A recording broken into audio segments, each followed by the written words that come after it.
If your presentation is confidential, you may want to encrypt it and save it with a password so that only the people of your choice can access it.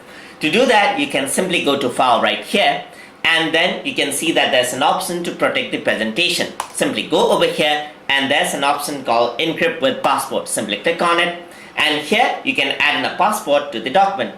So let's say I want to add in the document password as tutor2, and that's it. Press OK. I'm going to re-enter the password tutortube tutor2. Press OK. So now a password is required to open up the document right here. So let me just close the document right here. I'm going to close the document. I'm going to save it out.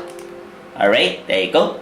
So it is going to save it out. So if I were to go to my desktop right here, and then I'm going to open up my tutor2 file, my PowerPoint documentation right here, and it prompts me for a password.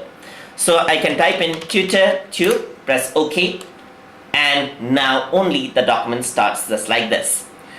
If I want to remove the password again, so I can click here, that's encrypt with password, simply click here again, and then I'm going to erase all of it. Press OK, and there you go, there's no more password protection. So press Ctrl S, I'm going to save this out, close this, just save this out.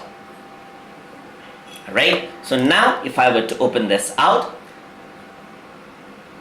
there's no more password to it. So that's how you can use a password to encrypt your document and save your document so that it is encrypted and very much secure. So hope you guys learned something as always, and as always, please like, comment, share, and subscribe.